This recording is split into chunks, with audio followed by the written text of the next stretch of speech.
হিন্দু ধর্মে প্রচুর সাহিত্য, 4টে বেদ, তার অনেক শাখা, বেদের উপবেদ, প্রচুর উপনিষদ, অনেকগুলো পুরাণ, আরও কত কি। এক জীবনে হয়তো সব পড়ে বুঝে শেষ করা সম্ভব নয়। তবুও একটা প্রশ্ন মনে বারবার আসত যে অধ্যয়নের শুরু কোথা থেকে করব। এই বিশাল জ্ঞান সমুদ্র ঠিক কোন জায়গায় অবতরণ করলে পুরোটা বুঝতে পারব। এই প্রশ্ন হয়তো অনেকের মনেই আসবে। আজ সেই প্রশ্নটাকেই ভিত্তি করে এই পর্ব শুরু করছি। আগের একটা পর্বে বলেছিলাম, মহাঋষি বেদব্যাস যখন বেদ সংকলনের কাজ সম্পন্ন করলেন, তখন তিনি তার 4 শিষ্যকে একটি করে বেদের পাঠ দিলেন। প্রতিজনকেই একটি করে বেদে অভিজ্ঞ করে তুললেন। কিন্তু কেন একজনকেই 4টি বেদ শেখালেন না? কারণ তিনি জানতেন একজনের পক্ষে বেদের ভার বহন করা সম্ভব নয়। যদি যুগের পর যুগ ধরে বেদকে টিকিয়ে রাখতে হয়, তাহলে এই বিশাল জ্ঞানের সুষ্ঠু বন্টন প্রয়োজন। পরবর্তীকালে আদি শঙ্করাচার্য ভারতের 4 প্রান্তে 4টি বেদের কেন্দ্র নির্মাণ করিয়ে প্রতিটি বেদকে পৃথক স্থানে রাখেন। পূর্বে ঋগ্বেদ, পশ্চিমে যজুর্বেদ, উত্তরে অথর্ববেদ এবং দক্ষিণে সামবেদ।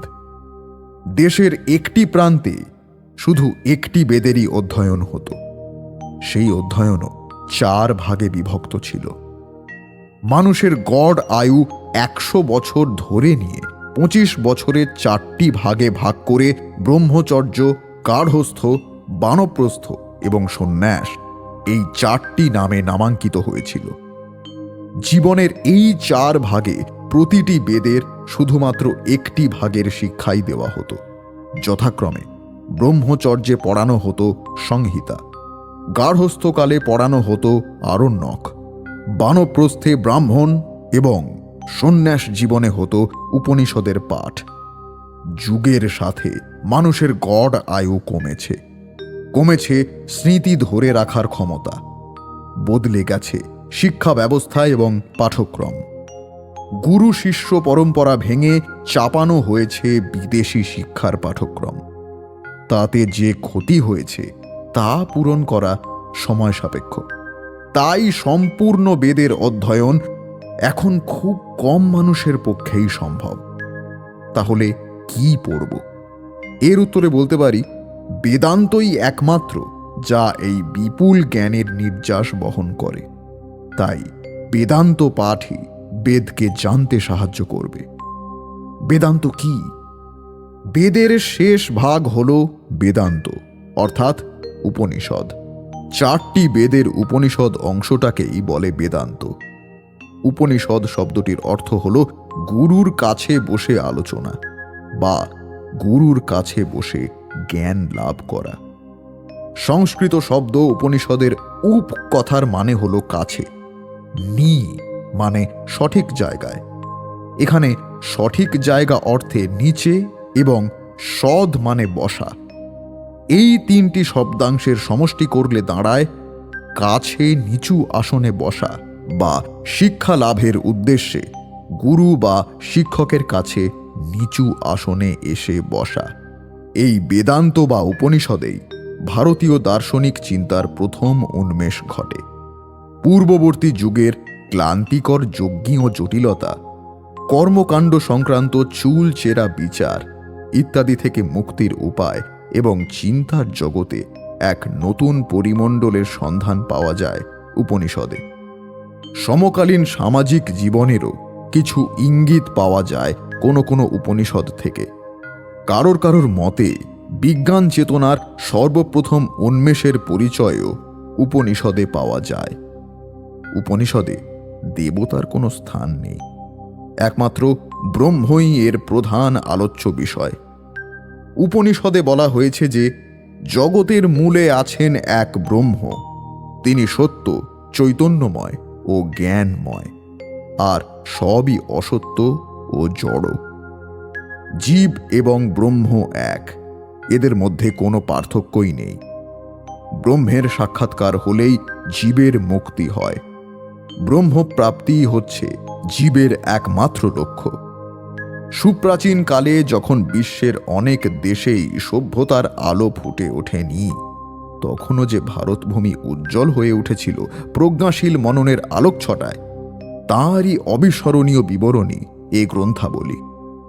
হিন্দুদের নিকট বেদ, গীতা, রামায়ণ, মহাভারত ইত্যাদি গ্রন্থের মতো উপনিষদও ধর্মীয় গ্রন্থ হিসেবে বিবেচিত। অনেকেই গীতার মতো নিয়মিত উপনিষদও পাঠ করেন। রাজা রামমোহন রায়, মহর্ষি দেবেন্দ্রনাথ ঠাকুর প্রমুখ এই উপনিষদের ভিত্তিতেই ব্রাহ্ম ধর্মের প্রচার করেছিলেন। উপনিষদ ভারতীয় দর্শন চিন্তার শ্রেষ্ঠ ফসল। উপনিষদের সংখ্যা অনির্দিষ্ট, তবে 13টি উপনিষদ প্রধান ও প্রাচীন বলে স্বীকৃত।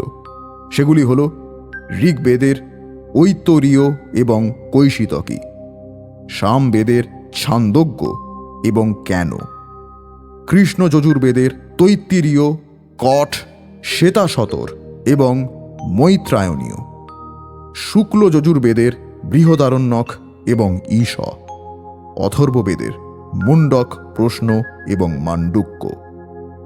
এগুলির মধ্যে কয়েকটি শুধু পদ্যে এবং অবশিষ্টগুলি গদ্যে পদ্যে রচিত। রচনাকাল সাধারণভাবে প্রাক বুদ্ধ যুগ, অর্থাৎ গৌতম বুদ্ধের জন্মের আগে।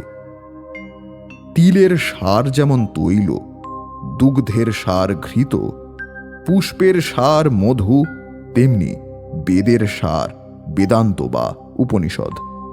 ব্রহ্ম ও আত্মা শব্দ দুটি উপনিষদে ব্যবহৃত হয়েছে সবচেয়ে বেশি এবং এই দুটি সবচেয়ে গুরুত্বপূর্ণ দুটি শব্দ। ব্রহ্ম হলেন স্থান, কাল ও কার্যকরণের অতীত এক অখণ্ড সত্তা, যিনি অব্যয়, অনন্ত, চিরমুক্ত, শাশ্বত, অতীন্দ্রিয়। আত্মা বলতে বোঝায় জীবের অন্তর্নিহিত অমর সত্তাটিকে। উপনিষদের মন্ত্রদ্রষ্টাদের মতে আত্মা ও ব্রহ্ম এক এবং অভিন্ন। এটি উপনিষদের সর্বশ্রেষ্ঠ মতবাদ। ওং শান্তি, ওং শান্তি, ওং শান্তি, এই মন্ত্রটি উপনিষদে বারংবার দেখা যায়। এর অর্থ হল ত্রিবিধ বিঘ্নের শান্তি হোক। ত্রিবিধ বিঘ্ন বলতে আধ্যাত্মিক ও রোগ ইত্যাদি শারীরিক ও মানসিক বিপদ, অধিদৈবিক বা আকস্মিক দুর্ঘটনা ইত্যাদি দৈব বিপদ এবং অধিভৌতিক অর্থাৎ হিংস্র প্রাণীদের দ্বারা কৃত অনিষ্টকে বোঝায়। আচার্য শঙ্করকে একবার তাঁর এক অনুগামী 4টি বেদের থেকে 4টি মহাবাক্য বাছতে বলেছিলেন। তিনি 4টি বাক্য উপনিষদ থেকেই নিয়েছিলেন। প্রথম বাক্য প্রজ্ঞানং ব্রহ্ম, অর্থাৎ প্রজ্ঞানী হলেন ব্রহ্ম। দ্বিতীয় বাক্য অহম ব্রহ্মাস্মি, অর্থাৎ আমি ব্রহ্ম। তৃতীয় বাক্য তত্ত্বমসি, অর্থাৎ তুমি সেই। চতুর্থ বাক্য অয়মাত্মা ব্রহ্ম, অর্থাৎ এই আত্মাই ব্রহ্ম। প্রসঙ্গত বাক্যগুলি যথাক্রমে ঐতরীয়, বৃহদারণ্যক, ছান্দোগ্য এবং মান্ডুক্য উপনিষদ থেকেই নেওয়া হয়েছিল। দ্বিতীয় বাক্য অহম ব্রহ্মাস্মি থেকেই অদ্বৈতবাদের উৎপত্তি, আর এর প্রবর্তক হলেন আদি শঙ্করাচার্য।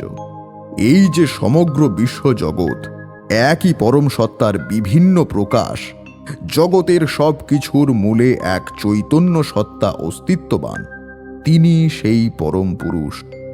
উপনিষদীয় চিন্তাসূত্রে তাঁকেই ব্রহ্ম নামে অধিষ্ঠিত করা হয়েছে। তিনি জগতের আদি, তিনি জগতের সকল কিছুর অধিষ্ঠান। এই উপলব্ধির সাথে একাত্ম হওয়াই উপনিষদীয় দার্শনিক ভাবনার বহিঃপ্রকাশ। এই জগৎ আগে ব্রহ্মরূপেই ছিল, ছিল ব্রহ্মময়। সর্বশক্তিমান তিনি যে মুহূর্তে নিজেকে নিজে জানালেন অহম ব্রহ্মাস্মি, অর্থাৎ আমি ব্রহ্ম, অমনি তিনি সবকিছু হয়ে সর্বাত্মক হলেন। দেবতাদের মধ্যেও যিনি নিজেকে ব্রহ্ম সদৃশ বলে জেনে জাগ্রত হলেন, তাঁরাও সর্বাত্মক হয়েছিলেন। অতএব এই একইভাবে ঋষি ও মনুষ্যের মধ্যে যিনি নিজেকে অহম ব্রহ্মাস্মি বলে জানেন, তিনি এই সব হন। ঋষি বামদেব ব্রহ্মজ্ঞানে জ্ঞানী হয়ে বলেছিলেন, আমি মনু হয়েছিলাম, আমি সূর্য হয়েছিলাম। যিনি নিজেকে নিশ্চিতভাবে জানেন আমি ব্রহ্ম, তিনি এই রকমই হন, কারণ তাঁর আত্মা তখন সর্বব্যাপী। তাই দেবতার সাধ্য থাকে না তাঁর বিরুদ্ধে যাবার বা তাঁর ক্ষতি করার। আর ব্রহ্মজ্ঞানে অজ্ঞানী মানুষ যারা দেবতাকে নিজেদের থেকে স্বতন্ত্র ভেবে আরাধনা করেন, তারা জানেন না যে তারা দেবতার নিকট পশুর তুল্য। এক এক দেবতার উপাসনা করেই তারা জীবনকে ধন্য মনে করে। মানুষ যেমন পশু গৌরবে গৌরববোধ করে, দেবতারাও তেমনি একই রকমের মানুষ পশু পেয়ে খুশি থাকেন।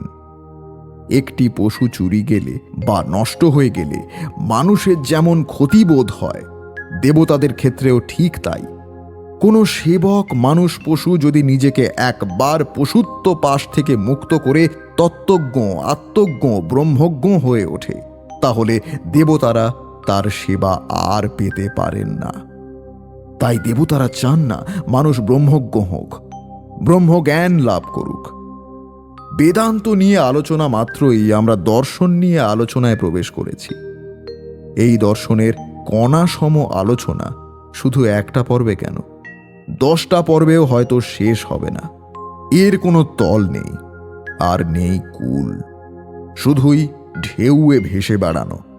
তবুও যাত্রাপথে আপনারা যখন সহযাত্রী হয়ে সঙ্গে আছেন, তখন অবশ্যই এই সম্পর্কে আলোচনা করব, তবে এই পর্বে নয়। পরের পর্বে আসব দর্শন নিয়ে। ততক্ষণের জন্য অনুমতি চাইব। ভালো থাকুন, সুস্থ থাকুন।